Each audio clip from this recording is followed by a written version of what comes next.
The year was 1883, and the wind on the Kansas plains carried the scent of rain and dust. The sky stretched endlessly, the kind of sky that made people feel small, especially those like Clara Mayfield, who had just left everything she knew behind.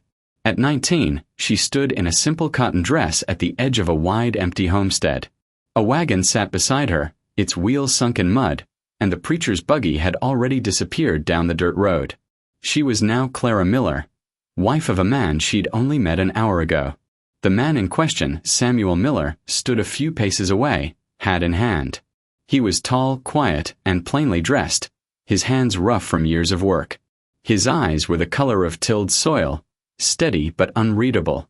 Clara's fingers twisted in her skirt as she looked toward the cabin, a one-room structure with smoke curling weakly from its chimney. This was her new home. Samuel cleared his throat, breaking the long silence. "It ain't much," he said, his voice low and careful, "but it keeps the rain out. You can have the bed tonight. I'll take the floor." Clara blinked, startled. "The floor?" He nodded, glancing away. "You've had enough change for one day. I ain't one to rush what ain't ready." That was the first thing that surprised her. His kindness. Her father had married her off because the family couldn't afford another mouth to feed. She'd expected indifference, maybe cruelty, but not gentleness. Not this. That night, as rain pattered on the roof, Clara lay awake in the narrow bed, staring at the ceiling. Across the room, Samuel's steady breathing filled the silence. Every so often she'd glance over. He'd turned away, hat tipped low even in sleep. Something in his restraint gave her an unfamiliar sense of safety. When dawn came, Samuel was already outside, hauling water from the well and hitching the mule to the plow. Clara wrapped a shawl around her shoulders and stepped out, the cool air biting her cheeks. He looked up and gave her a small nod. "Mornin', Mrs. Miller." She almost smiled at that. "Clara will do." He hesitated, then tipped his hat. "Clara, then." Days turned into weeks. Life on the farm was hard, endless chores, long hours, and little comfort. But Samuel never complained, and he never raised his voice. He worked sunup to sundown, and somehow still found the strength to make sure she ate first. At first, they spoke little beyond what needed to be said. But slowly, the silence softened. One afternoon, Clara burned a loaf of bread and nearly burst into tears. Samuel came in from the fields, saw the smoke, and laughed, not mocking but warm. "Reckon it's got character," he said, breaking a blackened piece in half and chewing without complaint. "Tastes like effort to me." Clara's laughter joined his, the first true laugh she'd had in months. By summer, she'd begun to see how much of himself Samuel gave to the land. His shirt was patched a dozen times, his boots worn through, but he never once complained. One evening she asked, "Why'd you take a wife you didn't know?" He paused, looking out at the fields glowing gold in the sunset. "Because a man shouldn't spend his life talkin' to the wind," he said softly. "And maybe I hoped someone might like this place enough to stay." Clara felt her throat tighten. He didn't look at her when he said it, but his words lingered in the air long after. As the weeks passed, they fell into rhythm. She learned to milk the cow, tend the garden, and mend his shirts. He fixed the fence, built her a small porch bench, and once, on a rare afternoon, surprised her with a bouquet of wild sunflowers.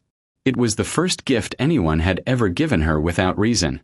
That night she placed them in a jar by the bed and whispered, "Thank you." Samuel looked up from his chair, smiled faintly, and said, "You're welcome, Clara." Then came the storm. Late August brought black clouds that rolled in like a living thing. The wind screamed across the plains, and by sundown the sky tore open. "Barn first!" Samuel shouted over the roar. "We've got to get the animals inside." They ran through the rain, struggling to close the doors against the howling wind. Lightning split the sky as thunder shook the ground.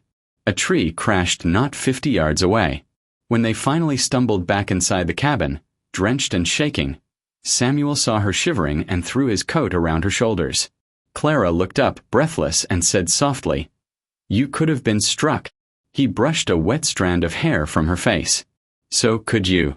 For the first time, she saw fear in his eyes, not for himself, but for her.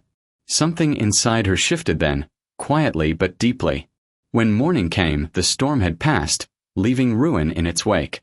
The garden was flattened, the barn roof torn in half. They spent the day mending what they could, working side by side until their hands bled. That night, Clara sat on the porch, too tired to move. Samuel joined her, holding 2 tin mugs of coffee. They drank in silence as the last light faded. "I thought I'd hate this life," she said finally. "But I don't. Not anymore." Samuel turned his head slightly. "Why's that?" "Because of you," she said, her voice barely above the wind. He looked down into his cup, silent for a long time. Then, quietly, he said, "You made this place a home, Clara." Their eyes met, and the world seemed to hold still. Only the soft creak of the porch, the whisper of grass, the quiet pulse of something new between them. The following weeks brought small joys. The fields began to recover. The hens started laying again. And one morning, Samuel came in from the yard holding a newborn lamb in his arms. "Found her hiding in the brush," he said, his grin small but proud. Clara laughed, reaching out to cradle the tiny creature. "She's beautiful." "She's lucky," he replied. Storm took most of the flock, but she held on. Clara stroked the lamb's soft wool, smiling. "Guess she's tougher than she looks." He met her gaze and said almost shyly, "So are you." As autumn painted the plains gold and crimson, their quiet companionship turned to something deeper. Samuel began leaving small things for her to find: an apple polished bright, a carved wooden brooch, a jar of honey from a neighbor's farm. And Clara, in turn, began to hum while she worked, filling the little house with warmth and life. On their first anniversary, Samuel came in from the barn carrying something wrapped in cloth. "I made you something," he said, nervous as a schoolboy. She unwrapped it, a small hand-carved music box, rough but beautiful. When she turned the key, it played a soft, uneven tune. Her eyes filled with tears. "No one's ever made me anything before." Samuel rubbed the back of his neck. "Didn't have much money for store-bought gifts. Just wanted you to have something that lasted." Clara stepped forward, took his hands in hers, and said quietly, "I think it already has." That night, for the first time since their wedding day, Clara reached across the narrow space between them and rested her head against his shoulder. Samuel froze, then let out a slow breath. He placed a gentle hand over hers. The world outside was silent, only the sound of the wind in the grass and the steady beating of 2 hearts finally at peace.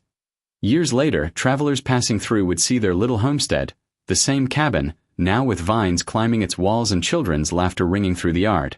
They'd say the Millers were the kindest folks around, that Samuel always carried a quiet smile and Clara always had bread in the oven for anyone who needed it.